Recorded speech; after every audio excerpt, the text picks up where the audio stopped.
주는 주님은 진실로 하나님의 아들이십니다. 아멘. 오늘 이 주님을 바라볼 때, 이 주님을 믿을 때에 어떤 삶을 살 수 있는가?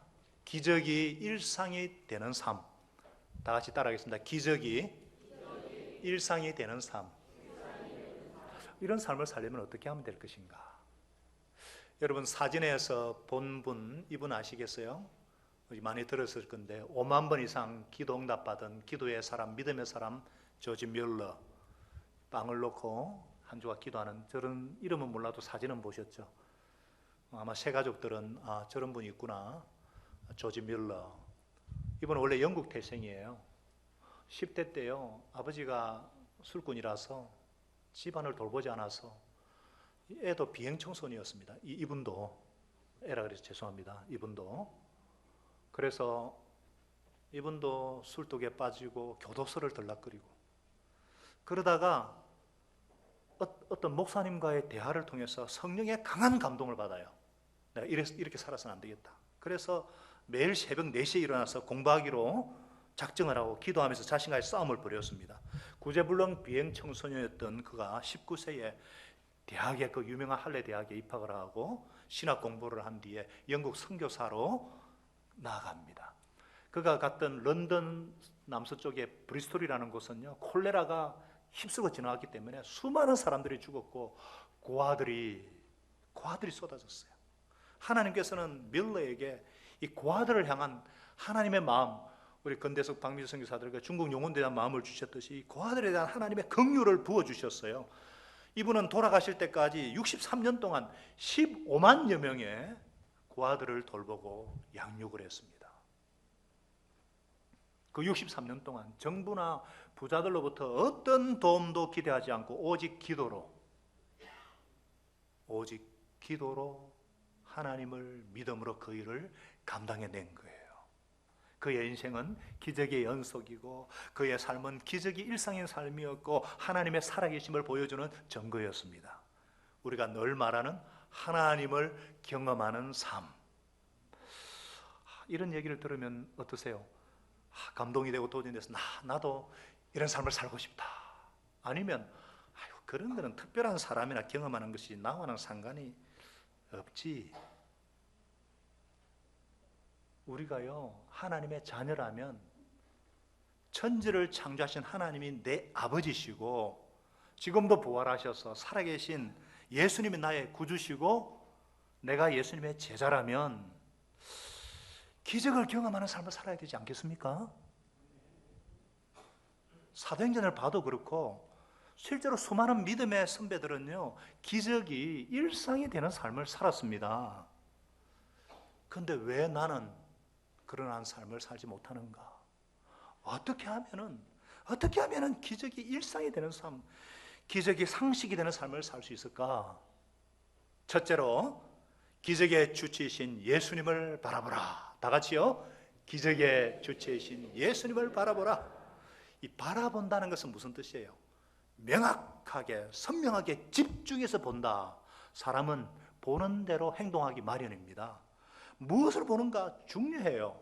무엇을 어떻게 보는가에 따라서 신앙이 달라지고 인생이 달라집니다. 우리는 누구를 바라봐야겠습니까? 예수님이에요. 자, 본문의 27절에 보니까 예수님이요, 안심하여라, 나다, 두려워하지 말아라 그랬어요. 나다, 이 말은요 아주 놀라운 의미가 있어. 원어로 보면은요, 여호와니라 이런 뜻이에요. 여호와, 하나님이란 뜻이에요. 마치 하나님께서 모세를 이집트 파라오 왕에게 보내면서 출애굽기 3장 14절에 이렇게 말씀하셨죠. 하나님이 모세에게, 시작, 하나님이 모세에게 대답하셨다. 나는 곧 나다. 너는 이스라엘 자손에 이르기를 나라고 하는 분이 너를 그들에게 보냈다고 하여라. I am who I am. 나는 나다, 이 말이에요. 전능하신 하나님이다. 우리가 지난주에 오병이어 떡 5개와 물고기 2마리로 5,000명, 아이까지 합쳐서 2만 명이나 넘는 사람들을 먹이고 12강준이나 남는 오병이어의 기적, 예수님의 기적을 우리가 보았습니다. 오늘 우리가 읽은 본문에 보니까 오늘은 물 위를 걸으시는 예수님이 나와요. 이건 또 뭐야? 물 위를 걸어? 이게 가능해? 여러분, 제자들도 그랬어요. 그들도 처음에 뭐라고 생각했느냐? 26절에 보니까 제자들이 예수님께서 바다 위로 걸어오는 것을 보고 겁에 질려서 뭐라 그랬어요? 유령이다 그랬어요. 아니 새벽 3시에서 6시 사이에 일어난 일이고 사람이 물 위로 걸어오는 게 말이 안 되니까 우리는 참 이상한 생각을 하죠. 2000년 전 사람들은 뭐 쉽게 예수님의 부활이 믿어지고 뭐 예수님이 걸어오는 거 믿어지고 아니에요. 똑같아요. 옛날 사람이나 지금 사람들이나 뭐 과학적 공식이야 뭐 법칙이야 뭐 잘 설명하지 못해도 사람은 물 위를 걸을 수 없다는 정도는 알잖아요. 자연법칙이 어긋나니까. 좀 과학적으로 설명하면 물보다 비중이 작은 것은 뜨거든요. 나무 이런 거. 그러나 물보다 비중이 높은 것, 사람 이런 거는 그냥 가라앉거든요. 중력의 법칙이라고 그러잖아요. 그런데 사람이 물 위를 걸어오니까 말이 안 되는 게 유령이다 결론 낸 거예요. 제자리나 우리나 똑같습니다. 이미 여러 번 경험했는데도 그래요. 여러분 그런데 지난 시간으로 살펴봤지만 자연 법칙이 다가 아니죠. 자연 법칙을 초월하는, 과학을 초월하는 초자연적인 것이 있죠. 그것을 뭐라고 부릅니까? 뭐라고 불러요? 기적. 기적을 잘 못 보셨나? 기적이에요. 저를 비롯한 진짜 크리스찬들은 예수님께서 물 위를 걸으셨음을 믿습니다. 왜 믿습니까? 어떻게 해요? 그 이유가 뭐예요? 설명해 줄 수 있어야 되잖아요. 어떻게 그걸 믿냐고. 다 같이 따라하겠습니다. 예수님의 부활 때문에. 예수님이 부활하셨잖아요. 부활하신 예수님은 뭐예요? 예수님이 돌아가셨다가 사흘 만에 부활하셨다. 하나님이시란 뜻이잖아요. 부활하신 예수님을 그분이 물 위를 걷는 거 그게 뭐가 힘들겠어요? 아니 자연 법칙을 창조하신 창조주가 자연 법칙을 초월하신 창조주가 물 위를 걷는 그게 뭐가 힘들겠냐고요? 동의하시면 아멘? 예. 우리 예수님의 부활은 지난 시간에도 말씀드렸지만 많은 사람의 목격이라 했어요. 천개의 눈이 일시에 봤다 그랬죠. 정언하는 사람들의 그 인격이나 삶이 전혀 하자가 없고 더군다나 이 사람들이 예수님의 부활을 목격한 후에 삶이 극적으로 바뀌었고 어떤 상황에서도 기쁨이 충만했습니다. 부활을 경험하지 않았더라면 설명이 안 돼요. 예수님의 부활은 사실이죠. 이 예수님의 부활을 믿게 되니까 아이고 처녀 탄생 그것이 뭐 어려울 것이 있고 물 위를 걷는 것이 뭐 어렵겠습니까? 우리는 그래서 부담 없이 믿고 매주 신앙 고백을 합니다. 예수님을 진짜 믿는 사람은 우리가 매주 드리는 이 신앙 고백이 날마다 새로운 신앙 고백이 될 것이고 아직 모르는 새 가족들은 이런 거 믿어야 되는구나 도전이 될 것이고 여러분 자연 법칙으로는 설명이 안 되는데 예수님께서도 이미 8장에서도 바람과 바다를 향해서 광풍을 향해서 잠잠하라 고요하라 그러니까 일시에 바람과 바다가 잔잔해졌잖아요. 그래서 제자들이 뭐라고 했어요? 이분이 누구이기에 누구라 그랬어요? 바람과 바다까지도 복종하는가? 자연을 다스리는 권세를 가진 창조주라는 사실을 보여주신 거예요. 예수님께서 보여주신 것은 단순한 인간이 아니라 하나님의 아들. 하나님의 아들은 누구예요? 그렇죠. 하나님이죠. 사람의 아들은 사람입니까? 개입니까? 하나님의 아들은 하나님입니까? 인간입니까? 하나님이죠. 그러니까 예수님은 하나님이세요. 자연법칙을 만드신 창조주시고 자연법칙을 초월한 창조주시고 그래서 예수님 자신이 기적이고 기적을 일으키는 분이심을 믿으시기 바랍니다. 할렐루야. 그러니까 예수님이 물 위를 걸으시는 것은 그냥 일상이고 당연한 거예요. 지금도 예수님이 함께하는 곳에는요, 기적이 일상이에요. 기적이 반복되면 그건 기적이 아니라 상식입니다. 일상이에요. 하나님이 함께하시는 임재가 있고 예수님의 능력이 역사하는 곳에는 기적이 상식인 줄 믿으시기 바랍니다. 우리 교회도요, 심각한 안 판정을 받고 난 뒤에 얼마나 간절히 기도하는지 젊은 때 받아나니까 본인도 기도하고 목장에서도 간절히 기도하고 중보기도 해도 기도하고 저도 얼마나 기도하는지 몰라요. 근데 더 이상 퍼지지 않고 마치 친구처럼 지내는 분이 있어요. 얼마나 간절히 예수 이름의 권세와 능력을 의지하는지. 기도할 때 가망이 없는 일들이 자꾸 현실이 되니까 이거 우연일 수가 없는 거예요. 기도를 들어주시는 하나님이 계시고 기도의 주체이시고 기적의 주체이신 예수님으로 해서 우리는 기적이 일상의 삶을 살고 있습니다. 하나님은 저와 여러분이 자연법칙에 매이지 말고 자연법칙을 초월하는 초자연적인 삶을 사는 예수님의 부활의 능력과 권능이 함께하는 사람은요, 초자연적인 삶을 사는 건 당연한 거예요. 사랑할 수 없는 사람이 사랑을 하고 도저히 감당할 수 있는 고난 중에서도 소망을 가지고 도전하고 초자연적인 삶, 자기밖에 모르는 사람들이, 가족밖에 모르는 사람들이, 아무 연고도 없는 영혼들을 위해서 초자연적인 삶을 사는 거예요. 기적이 일상인 줄 믿으시기 바랍니다. 우리 주님은 그런 초월적인 삶을 살기를 원하세요. 기적의 주체이신 예수님을 바라보십시다. 이 예수님을 바라보면 어떤 일이 생기는가? 기적의 삶을 소원하게 됩니다. 기대하게 되는 거예요. 나도 이런 삶을 살아야 되겠다. 소원하게 되는 거예요. 사람은요, 기대하는 곳에, 간절히 소원하는 곳에 뭔가가 이루어지기 때문입니다. 그래서 베드로가 소원을 했어요. 28절에 주님이시라면은 나더러 물 위에 걸어서 오라고 명하십시오. 아이고, 참 다른 제자는 가만히 있는데 이 베드로는 참 충동적이다. 여기서도 참 성격 나타나는 그런 분이 있습니까?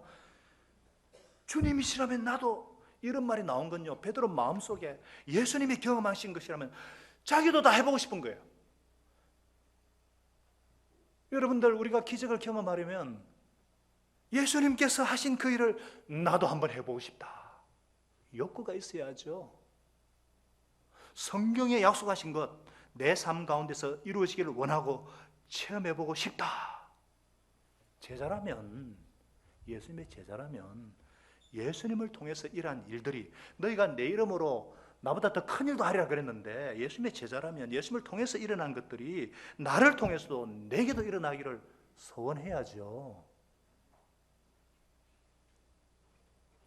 기적은 하나님이 하실 일이고 소원한다고 다 되는 건 아니지만 그럼에도 내 편에서는 좀 원해야죠.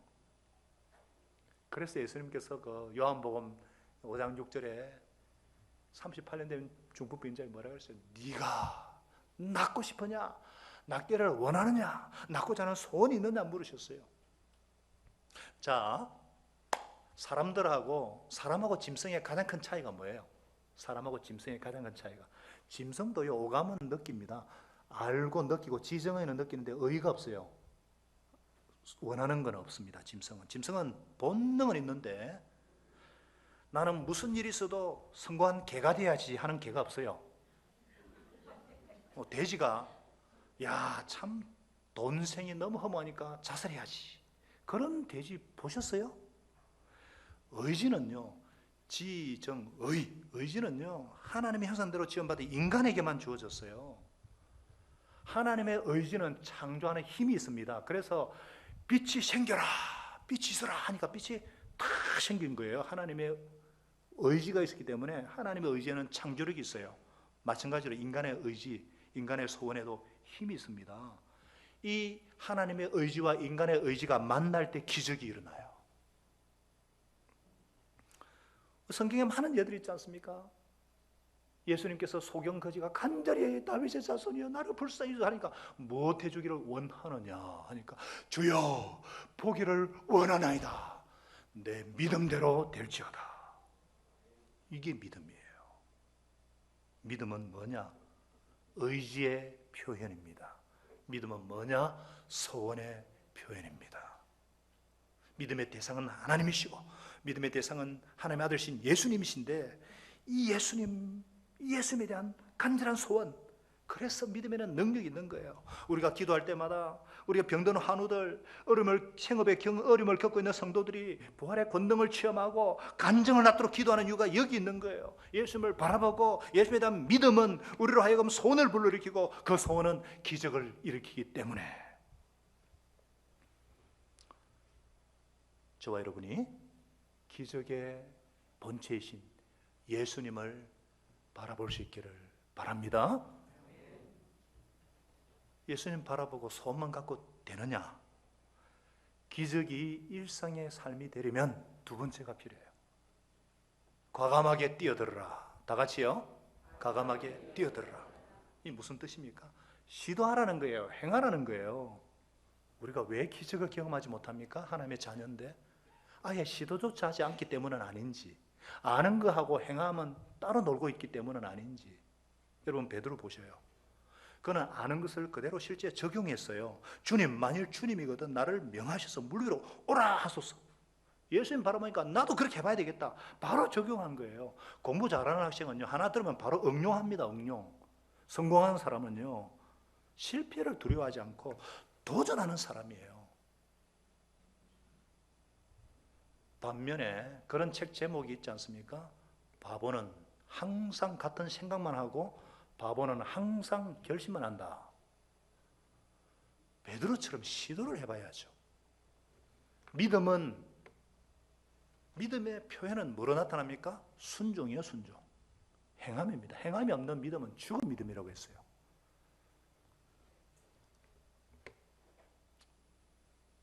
뛰어드시기 바랍니다. 그런데 무조건 무하게 뛰어들기만 하면 되는가? 뛰어들기 전에 한 가지 점검할 게 있어야 돼요. 하나님의 인격적인 초청을 기다려야 돼요. 예수님의 초청이 있어야 돼요. 그래서 주님이시면 나를 명하사 물 위로 오라 하소서 하니까 예수님이 뭐라 그러죠? 오너라 하고 말씀하시다. 베드로가 그때서야 배에서 내려 물 위를 걸어서 예수께로 갔다. 만일 오라는 예수님의 초청이 없었다면, 그런데 없는데 베드로가 걸었다면 어떻게 되겠어요? 빠졌을 겁니다. 바로. 여러분들, 기적이 상식이 되는 삶을 살려면 하나님의 분명한 초청을 기다려야 되고 하나님의 뜻을 분별해야 돼요. 어떤 사람은 이상한 믿음이 있어가지고 기적을 체험한다 그러면서 하나님의 초청도 없는데 미션이라고 막 뛰어드는 거예요. 그래서 실제로 물에 빠져 죽은 사람이 있습니다. 인도네시아에. 또 어떤 분은요, 사업을 분명히 확장시켜라, 또 다른 데로 이직하라, 이런 하나님의 음성이 없는데도 사업을 막 확장해놓고 막 망해놓고는요, 어찌하여 나를 버리시나이까 막 이렇게 원망하고. 아니, 누가 그러라고 했어요? 자기가 그냥 욕심 부리지 말고 주님께 봉사라도 좀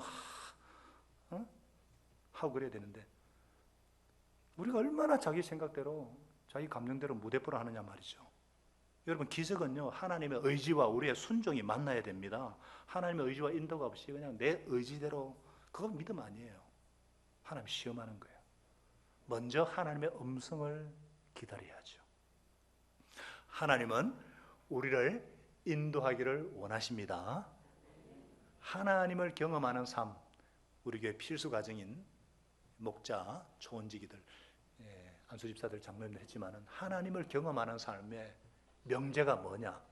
하나님은 우리에게 당신을 나타내기를 기뻐하시고 우리에게 뜻을 가르쳐 주기를 원하시고 인도하기를 원하시는 것이 그분의 간절한 소원이다, 이거예요. 왜 인도를 안 해주시겠어요? 기다려야 되는 거예요. 그래서 큰 결정을 앞두고는 하나님의 뜻을 찾을 때는 반드시 목장 식구나 신앙 선배들과 의논하시기 바랍니다. 그리고 정말 하나님의 뜻이 분명하면요, 초청이 분명하면 어떻게 되는가? 그냥 과감하게 뛰어드는 거예요. 베드로가요, 물 위를 걷기를 원했고 예수님은 오라 그랬는데 막상 이렇게 첫 걸음을 내딛기는 정말 힘들었을 것 같아요. 그런데요, 기적이 일상이 되는 삶을 살려면 원칙이 이겁니다. 하나님의 뜻을 분별하는 데는 굉장히 시간을 많이 써야 되고 신중해야 되지만, 일단 이것이 하나님의 뜻이다 생각되면 과감해야 됩니다. 과감해야 돼요. 그래서 저도 이것을 원칙으로 삼으려고 해요. 지금까지 목회를 그렇게 해온 것 같아요. 하나님의 뜻을 분별하는데 굉장히 신중합니다. 이것저것 재고 또 장로님들과 의논하고, 그러다가 하나님의 뜻이다 싶으면 그냥 뒤돌아보지 않고 그냥 뛰어들어요. 하나님을 얼마나 경험했는지 모릅니다. 그러다가 믿음이 흔들려 가지고 물에 빠질 수도 있죠. 베드로가요, 물 위를 걷다가 물에 빠지니까 어때요? 예수님이 건져주셨잖아요. 31절에 믿음이 적은 사람은 왜 의심하였느냐? 여기에 뉘앙스가 야단치는 것 같은데 저는 좀 귀여워서 웃으면서 하시는 것 같아요. 왜 이리 믿음이 적느냐? 믿음이 없는 사람이 아니라 적은 그랬어요. 믿음이 없는 사람은 누구예요? 배 안에 있는 제자들이에요. 맞습니까? 믿음이 적은 사람은 왜 의심하였느냐? 여러분, 우리가요 하나님의 뜻을 찾다가 잘못 읽을 수도 있고 물에 빠질 수도 있어요. 그러나 내 삶의 목적이 주님께 영광 돌리는 것이고 최선을 다해 찾았고, 그러다가 순종했는데 상황이 그래가 좀 흔들릴 수 있잖아요. 그럼 주님이 그냥 두시겠는가? 물 위를 걷다가 빠지면 주님께서 건져주지 않겠습니까?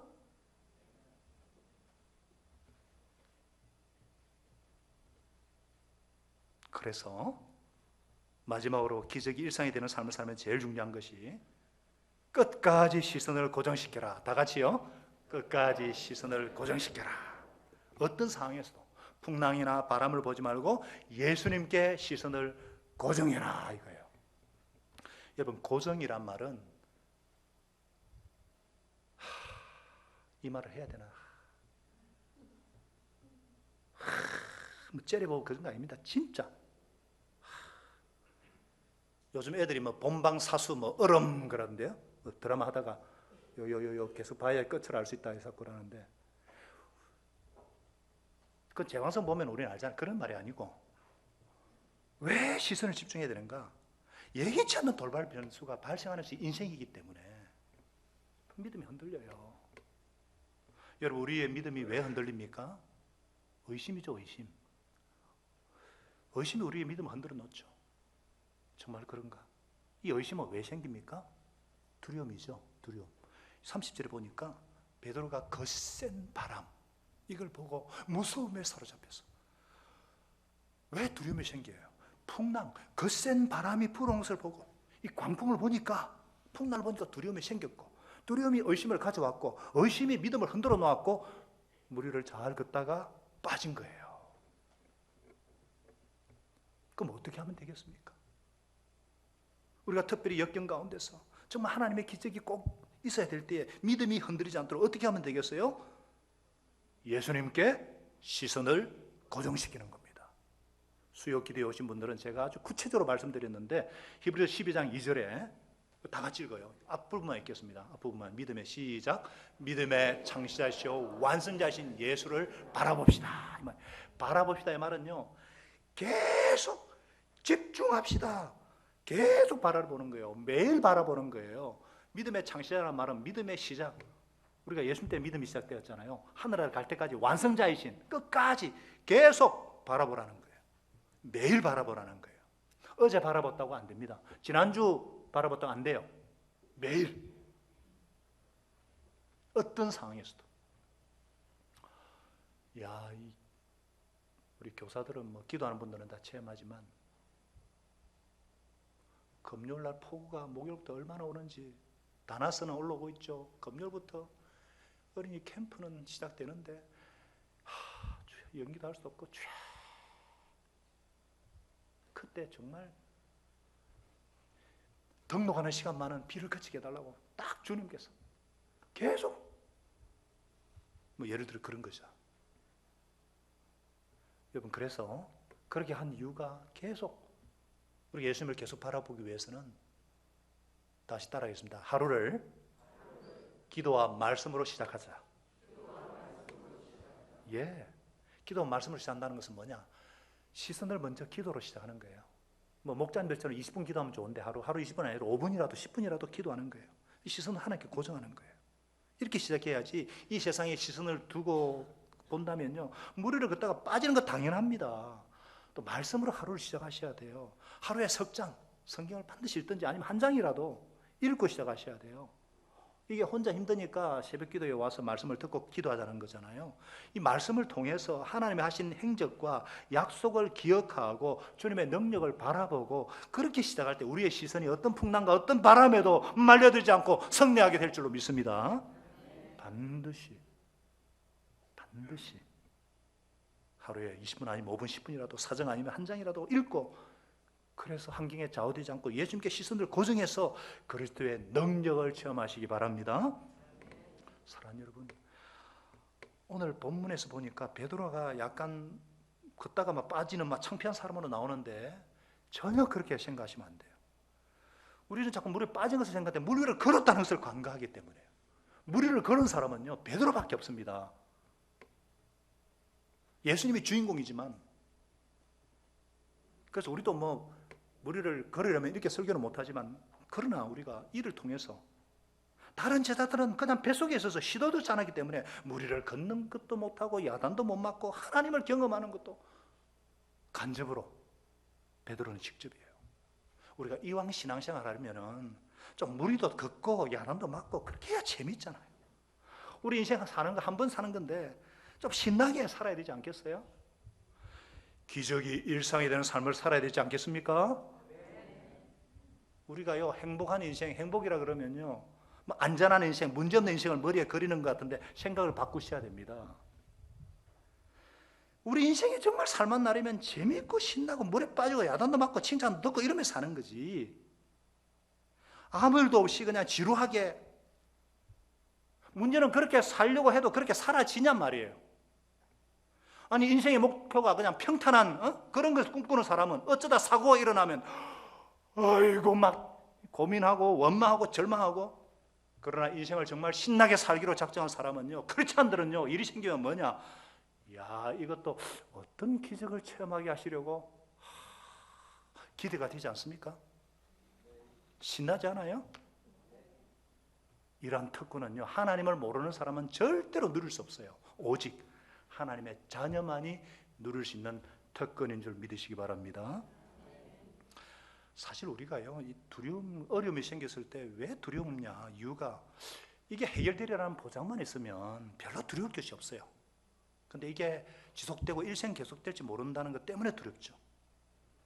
저도 처음에 담임으로 부임하고, 내가 또 얘기 안 해야 되는데, 이미 해결됐는데 예전에 어떤 두려움이 있었냐면, 이거 내가 일생 빚만 갚다가 이거 은퇴하고 마는 건가? 이 생각하니까 막 부담이 되는 거예요. 지금 그런 거 없습니다. 그분이 다 알아서 하는데, 어떤 분은요, 직장이 갑자기 이렇게 하니까 그만 이렇게 퇴직을 하게 됐어요. 막 시간이 가니까 이거 직장 없이 일생 동안 사는 거 아닌가? 두려움이 생길 수 있죠. 자녀가 막 문제가 생길 때 이러다가 우리의 인생이 어떻게 되는 거 아니야? 두려울 수 있죠. 하나님을 모르는 사람들은 일생 직장 염려, 생활의 염려 가운데 살 수밖에 없어요. 고난을 헤쳐나갈 힘이 없기 때문에. 그래서 결국은 인생이 파괴되고 가정이 파괴될 가능성이 있어요. 그러니까 두려워하는 게 당연하죠. 그러나 하나님의 자녀들에게는 올바른 우선순위를 잡고 살면 먹는 문제, 생활의 문제 책임져 주신다는 약속이 있고, 기적을 베푸시는 창조주 하나님이 내 아버지시니까 잘 되게 되어 있습니다. 하늘과 땅의 모든 권세를 가지신 예수님이 내 인생을 책임져 주시니까 승리하게 되어 있습니다. 어떻게 하나님의 자녀가 직장 없이 살게 하시겠어요? 어떻게 생활의 문제 책임지지 않겠어요? 살아계신 아버지 하나님이신데. 근데 한 번씩 보면 우리 주위에 거꾸로 사는 분들이 있어요. 바쁘면 바쁘다고 불평. 그걸 좀 쉬게 해주려고 직장 떨어지게 해주니까 그 다음에 직장 없다고 불평. 정신이 사니까 가족하고 시간 좀 보내려고 아프게 하니까 아프다고 불평. 시간 주면 집에서 잔소리를 하니까 애들이 싫어하고 말도 안 듣고, 나는 왜 사나? 존재의 가벼움을 느끼고. 이게 다 불신자들이에요. 그러나 우리 목자님들 중에 보니까요, 어떤 분은 직장에 여유가 생기니까 오히려 가족과 함께하는 시간을 더 가질 수 있어서 감사하다 그러고, 목장 식구들이 적게 모이면 더 깊이 한 사람과 집중적으로 교제할 수 있어서 감사하다 그러고, 바쁘면 바쁘게 살게 하신 하나님께 감사하다 그러고, 쉬게 하시면 쉬게 하신 하나님께 감사하다 그러고, 범사에 감사도 그러니까 얼마나 재밌냐 이 말이에요. 동의하시면 아멘. 아까 제가 서론에 말씀드린 조지 밀러가요, 어느 날 고안에 음식이 딱 떨어졌어요. 저녁까지는 어떻게 해결했지만은 다음날은 아침에 아이들에게 먹일 빵 한 조각, 우유 한 방울이 없는 상황이 된 거예요. 그런데 그는 일꾼들에게 아이들을 위한 식탁을 준비 다 해놓으라고 그러고 잠자리에 다 들으라 그러고 본인은 간절히 기도합니다. 하나님,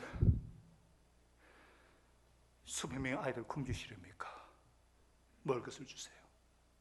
그리고 다음날 아침 한 400명쯤 아이들이 전부 식탁에 앉았어요. 근데 전부 다 밀려만 바라보고 있는데 갑자기 막 노크 소리가 들리는 거예요.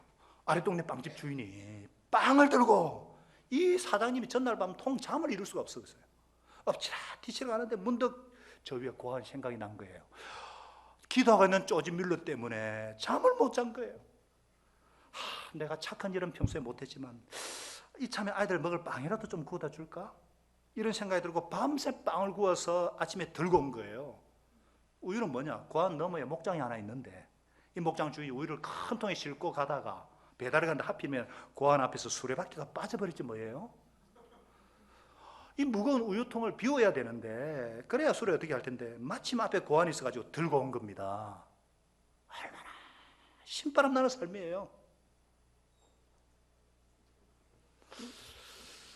동의를 안 하시네. 저는 이거 어제도 경험했어요. 얼마나 신바람 났는지 아래도. 우리가요, 물도 걸어다 보고 빠져도 보고 야단도 맞고 건진도 받고, 그래서 궁극적으로 다 같이 따라하십시다. 주님은 진실로 하나님의 아들이십니다. 이 살아계신 하나님을 경험하는 데서 오는 이 신앙 고백, 날마다 더 나은 신앙 고백을 통해서 기적이 일상이 되는 삶을 살아가시기를 예수님의 이름으로 축원합니다. 기도하겠습니다. 할 수 있다 하시는 분은 나의 능력 주 하나님이십니다. 안심하라, 내니 나다, 두려워하지 말아라. 진실로 하나님의 아들이십니다. 우리가 이 고백이 하나님 아버지 오늘 이 시간뿐 아니라 삶의 현장에서 구체적인 고백이 되어서 예수 이름의 능력, 예수 이름의 권세를 의지함으로 초자연적인 삶을 살아내며 기적이 일상이 되는 삶을 살아내는 하나님의 자녀, 예수의 제자들로 굳게 세워 주시옵소서. 우리를 통해서 우리 자녀들, 우리 생업의 현장의 동료들, 친구들, 목장 식구들이 살아계신 하나님을 경험하고 함께 하나님께 무릎 꿇고 고백하는 그날이 우리 선교사들 현장에도 일어나게 도와주시고 우리의 모든 목장과 우리 삶의 현장에도 가정에도 일어나게 하여 주시옵소서. 그렇게 하실 주님을 믿고 이제 평안한 마음으로 삶의 현장으로 돌아갑니다. 주님 선한 일에 용기를 가지며 아브라아브라 갚지 아니하고 연약한 자를 도우며 병든 자를 찾아보고 고난 당한 자를 위로하며 주님께 봉사하고 주님을 더 사랑하며 어떤 일에도 믿음과 사랑으로 소망을 포기하지 않고 특별히 성령님께 순종하고 하나님의 뜻을 분별하여서 정말 순종을 통해서 하나님을 경험하며 기쁨과 감사의 생활을 해나가는 우리가 되게 하여 주옵소서. 우리 살아계신 하나님 아버지는 우리 귀하신 예수 그리스도는 우리와 항상 함께 하실 줄로 믿습니다. 이제는 우리 주 예수 그리스도의 놀라운 은혜와 하나님 아버지의 만거하신 사랑하심과 성령 하나님의 위로교통 충만케 하시는 은혜가 기적이 일상이 되는 삶을 살기를 간절히 소원하는 주의 백성들 머리 위에 그들의 가정과 저들의 생업과 저들의 숨기는 모든 사역 위에 우리 선교사들 위에 항상 함께 하시기를 간절히 축원합니다. 아멘.